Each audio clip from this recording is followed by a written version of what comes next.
It is starting to cool down a bunch in the mountains. As you can see, there's snow stuck to the ground, but it feels so nice right now. The sun is out, the air is crisp, but it just feels so fresh. And this week I wanted to make a little vlog about the traditions me and my family are starting to do around Halloween and Samhain. My daughter is almost 2 and she is starting to become so observant and aware of what's going on around her in her little world, and I just think it's such an important time to start being intentional about the things we do and practice as a family. Over the past several years, I've really started to question a lot of the traditions and holidays that I've grown up celebrating. I feel like it's so common for so many of us to just go through life celebrating and practicing so many traditions without really knowing what the traditions are or what they're even about. So at this point in my life, I am starting to learn more about these traditions and these holidays and choosing what resonates for me and what feels good so I can pass it down to my family and future generations, and then letting go of the things that don't necessarily resonate for me or make sense to me. I want to share a little bit about what I've learned of the story and history of Halloween. It is so fascinating to me. I have my journal here of some notes that I wrote down because there's a raven. I wrote some notes down that I wanted to share. Halloween originates from an old Celtic festival called Samhain. It is a Gaelic word that translates to summer's end, and it was celebrated from October 31st to November 2nd. This time of year was thought to be the end of the year and the new year, so they would reflect on the past, their harvest from the summer, and also use this time to prepare for winter. It was believed that the spiritual veil was the thinnest at this time of year, so a lot of the traditions were to either celebrate their ancestors or loved ones that have passed on, or to deter unwanted spirits. A couple things that they would do during the festivals would be leaving out foods and cakes. This would be in exchange for a good winter. They would also have a big feast in honor of the ancestors and loved ones that have passed on. As Christianity came around, anything that wasn't rooted in Christian beliefs was labeled as pagan. So in the 9th century, Christianity declared Samhain is a pagan holiday. The Pope at the time called November 1st All Saints' Day. November 2nd was declared as All Souls' Day. And October 31st was declared as All Hallows' Eve or Halloween night.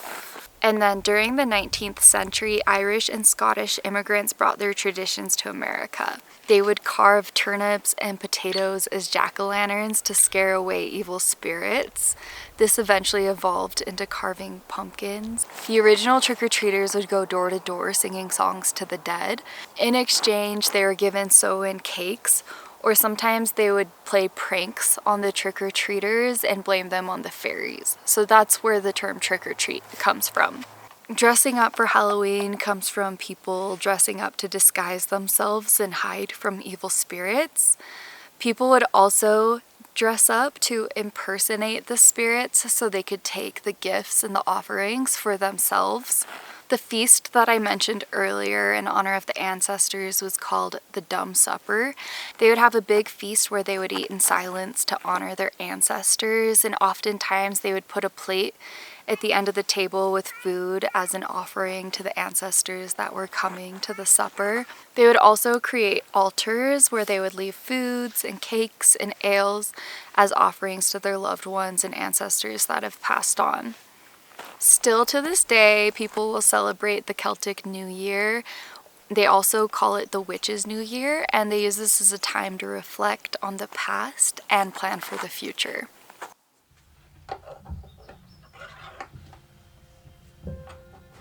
So for the past couple weeks, I've been trying to sew costumes for both my daughter and I. I made her a pink clown costume because pink is her favorite color, and I attempted to make myself a matching dress with a ruffle, but I kind of destroyed my dress. It did not turn out, but I think my daughter's costume turned out really cute, and I was proud of myself with that. And maybe I got a little overconfident when I tried making my dress, but I'm still learning how to sew, and yeah, I think I just keep overestimating myself and thinking I could take on these big projects.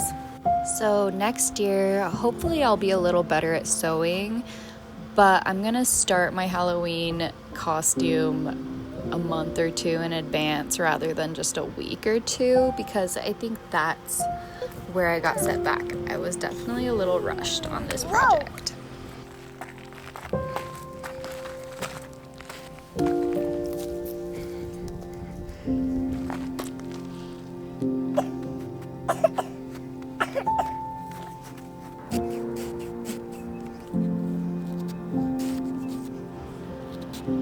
We didn't do much on Halloween.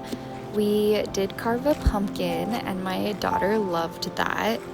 Last year, she wasn't even a year old when we carved pumpkins, so I don't think she understood what was going on, but she really loved making a jack-o'-lantern this year. She had so much fun, and we ended up going trick-or-treating to a couple of the neighbors. We live in the mountains, so there isn't a ton of neighbors, but a few of the neighbors did some treats, and I got a few somewhat healthy treats to give to the other neighbor kids, and I'm super stoked that there's other kids my daughter's age in this tiny little area.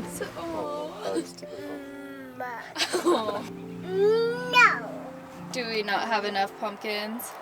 Do we need more pumpkins? The next day, I took some time to myself to reflect on the past year of my life, and also to start planting some seeds on what I want to create for the next year. I don't feel ready to quite plant the seeds, but I feel like it's a good time to start dreaming of these things and holding them close to my heart over the winter before spring and summer come to bring these dreams into fruition.